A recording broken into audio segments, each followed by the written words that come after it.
Muy bien, estoy con el doctor Juan Bosa, también doctor en economía. Hoy, como dije antes, tenemos un programa económico. Es así la cosa. Es decir, tenemos un presidente macroeconomista, sus acciones apuntan por esos lados y los análisis también deben apuntar por esos lados. Juan, gracias por venir al programa, un gusto tenerte acá como siempre. Gracias por la invitación, Rubén, para mí también es un gusto. Te voy a hacer la misma pregunta que le hice a Agustín Echevarne y a Gastón Utrera. Dame un cuadro de situación real de cómo estás viendo vos hoy la situación económica y si querés agregarle la política también. Bueno, con todo gusto. Voy a tratar de mezclar un poco las dos cosas porque creo que en la realidad son indivisibles. Las dividimos en nuestra cabeza para entenderlas nada más. Hay un cambio de época, sin duda hay un cambio de época. Síntomas del cambio de época. Che, ¿no hay piquetes? ¿Cómo? 6 meses atrás se decía que esto era imposible. No hay piquetes, no se cortan las rutas, los pocos intentos que ha habido tienen consecuencias. Antes todos estos desmanes eran gratis.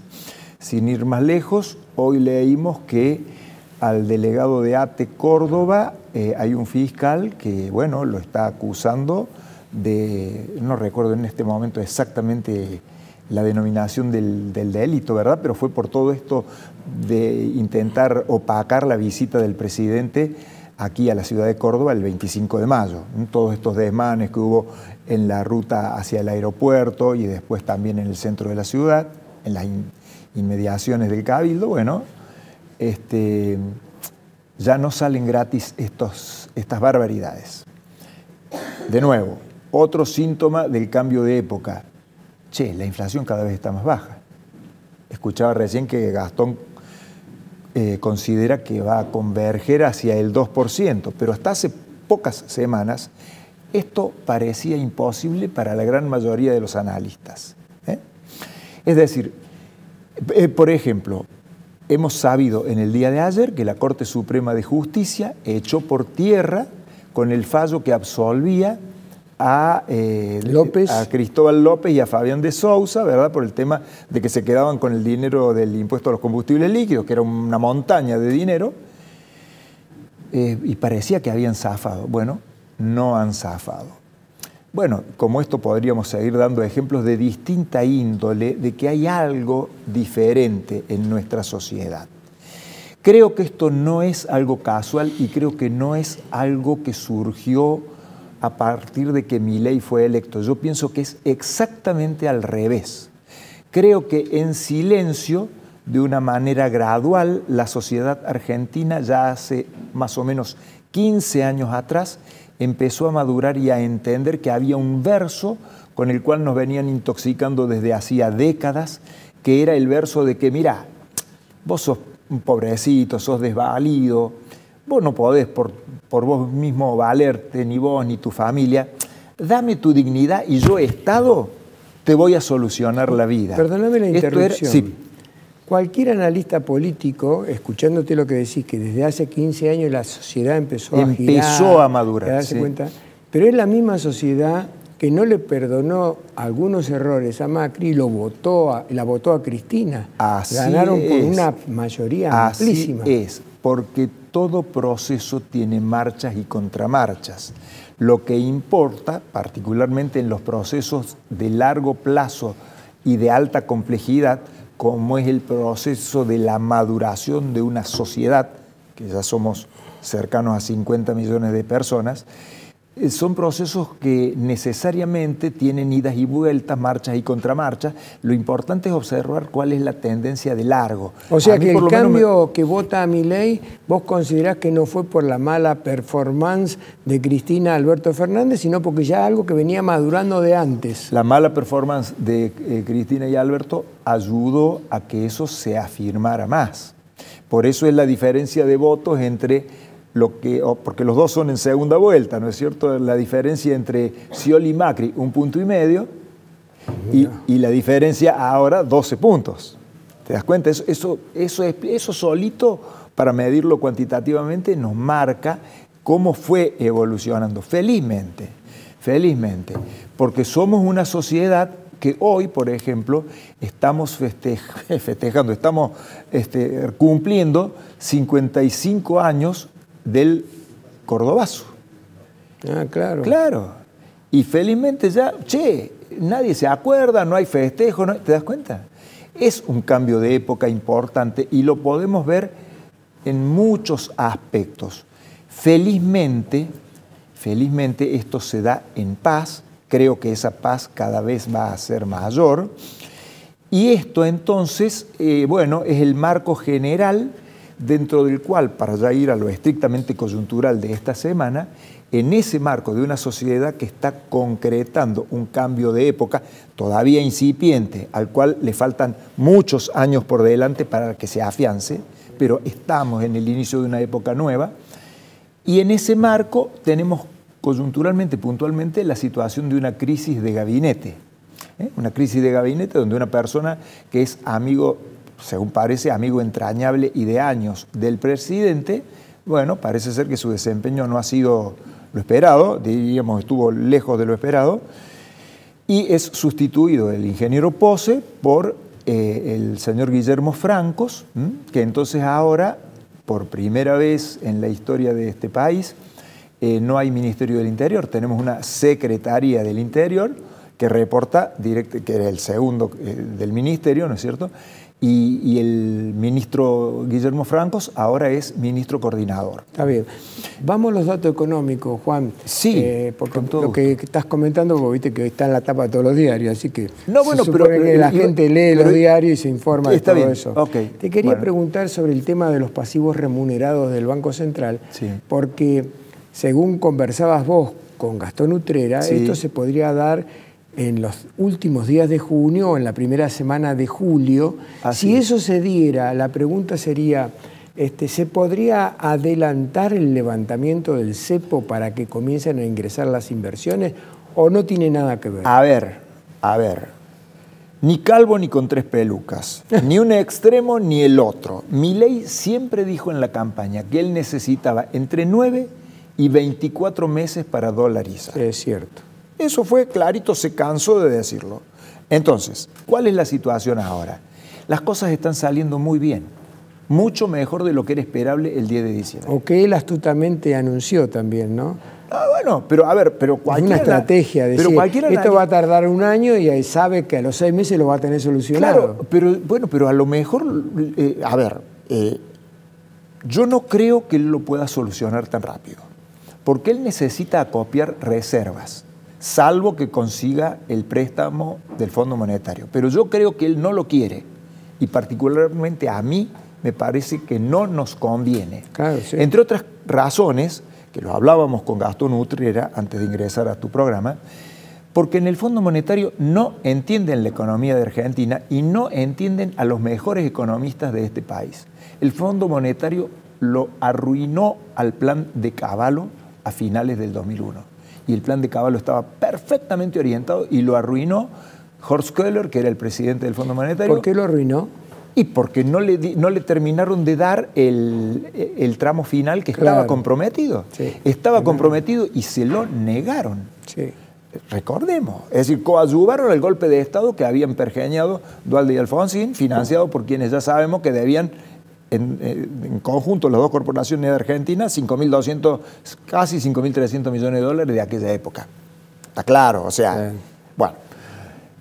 Pero los del Fondo Monetario lo hicieron por ignorancia, porque no terminan de entender cómo funciona esta economía. Hace poco escuchaba una conferencia de Arriazu, donde el propio Arriazu también decía, es que pocas personas entienden verdaderamente cómo funciona una economía bimonetaria como es la nuestra. Claro. Y nosotros los argentinos estamos muy acostumbrados naturalmente a ahorrar en dólares y las cosas importantes considerarlas en dólares, y para el chiquitaje de la diaria vamos con los pesos. ¿Vos coincidís con Gastón Utrera cuando dice que aprobado o fue Agustín Echevarne, no sé quién de los dos lo dijo, aprobado el RIGI, ¿comienzan a ingresar las inversiones? El RIGI. Sí, el RIGI. A ver, el RIGI es muy importante, pero vamos despacio. Yo, por ejemplo, a esta altura, lamentablemente, vos sabés que yo soy muy optimista, pero en este momento yo digo, estos capaz que no le dan la ley bases. Si no le dan la ley base, tampoco le van a dar el RIGI. ¿Por qué? Muy fácil. Porque hay muchos que están acostumbrados durante décadas a hacer negocio con el pobrismo y con el Estado presente, y que se les va a terminar el negocio. Y muchos de ellos son los que tienen que levantar la mano y votar en el Congreso. Y los más importantes ni siquiera están en el Congreso, pero mueven a esos títeres del Congreso desde lejos. Claro, pero por otro lado, Milei le quitó toda la ayuda extraordinaria a las provincias y espera que las provincias le voten, claro, porque si no, no va a haber pero ayuda. ya vimos lo que pasó con el problema que había en Misiones, que gracias a Dios ahora se ha solucionado, sí, al menos transitoriamente. ¿Qué pasa? Todas las usinas de generación del caos y de las malas noticias empezaban a decir, uy, el problema de Misiones y se va a extender a todo el país porque las provincias están desfinanciadas. Y había militantes que viajaron de Buenos Aires a Misiones para hacerse presentes, para que se entienda que el problema no es solo de la provincia de Misiones.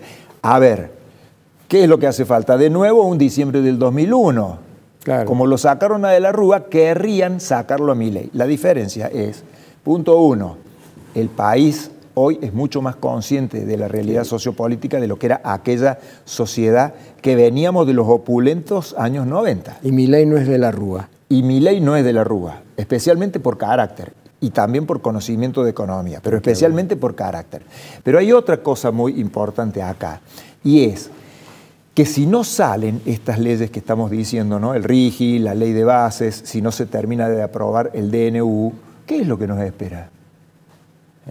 Cuando lo piensen un poquito los muchachos se van a dar cuenta que tampoco es negocio quedarse con una futura Cuba o una futura Venezuela. Entonces, Argentina está en una situación que mi pronóstico es, si no sale la ley bases, esta sociedad de hoy está preparada para hacer el aguante. ¿Qué sería el aguante? Hacer el aguante de que a más tardar para fin de año se hayan recolectado otros 16 o 18 mil millones de dólares. Y con eso se sale del cepo. Con eso se sale del cepo sin necesidad de pedirle un préstamo al Fondo Monetario, sin los condicionantes de gente que no conoce bien, no termina de entender bien cómo funciona esta economía. Y a partir de allí, ¿qué es lo que vamos a tener? Mientras no haya ley de bases, va a haber recuperación, porque como señaló Gastón, ya empezó. Pero no va a ser una recuperación súper espectacular. Si no está la ley de bases y el RIGI, no van a venir inversiones extranjeras directas importantes. Aún así, simplemente con que se salga del cepo, va a haber un efecto tonificador importante y eso va a permitir llegar a octubre del año que viene, donde tiene que haber necesariamente un recambio de los poderes legislativos. Tienen que entrar legisladores, punto uno, que estén más comprometidos con el cambio que nuestra sociedad necesita. Punto dos, personas que sepan hablar, que tengan algo en la cabeza, porque especialmente tenemos algunos diputados, también algunos senadores, pero especialmente hay algunos diputados que son impresentables, que uno no entiende cómo están ocupando ese escaño. Y por eso también es tan importante en un futuro, en una futura modificación de las leyes de las cuestiones de las elecciones, tiene que cambiarse el sistema de la lista sábana. Ya no funciona más eso, porque si no, con la lista sábana tenemos esa calidad de legisladores.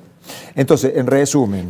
¿No se ha tocado el tema de la boleta sábana? No se ha tocado para nada. No entiendo por qué no ha propuesto el cambio. ¿Y ficha limpia? ¿Y ficha limpia?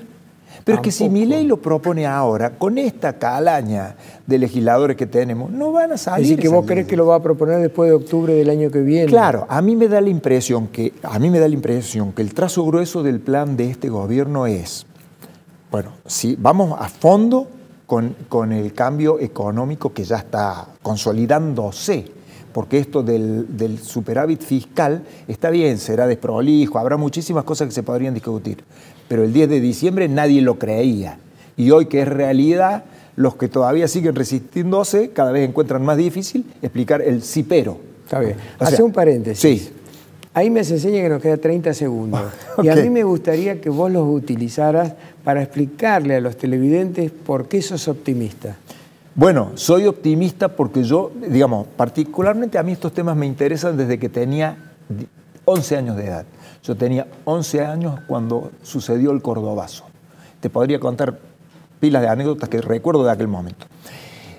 Siempre me preocupó y me dolía la mentalidad que yo percibía en general en nuestra sociedad. Una mentalidad donde parecía que podíamos hacer cualquier barbaridad porque salía gratis. Argentina es el granero del mundo, Argentina es opulenta. Vivíamos con una cosecha por año. Toda esa cosa. Eso empezó a cambiar. Hace tiempo que en la sociedad empezamos a escucharnos con un lenguaje diferente y con preocupaciones diferentes. Soy optimista porque creo que como pueblo, como sociedad, hemos madurado un poquito. Y si las cosas siguen funcionando bien y, por ejemplo, se sigue reafirmando en lo fiscal la imperiosa obligación de que el Estado tenga superávit fiscal en sus 3 niveles, acá hay mucho que trabajar con los gobernadores y con las intendencias de todo el país, pero a nivel nacional están dando el ejemplo y es lo que corresponde. Si eso se afianza, si esa idea se afianza de que no hay que gastar lo que no se tiene, de que eso es ser irresponsable y es comprometer el futuro de nuestros hijos y de nuestros nietos, si eso se aprende, y creo que lo estamos aprendiendo, hay muchísimas razones para ser muy optimistas. Está bien. Ahí te ponen la musiquita. ¿Ok? Gracias por haber venido al programa. Gracias a vos, como Un siempre. gusto como siempre.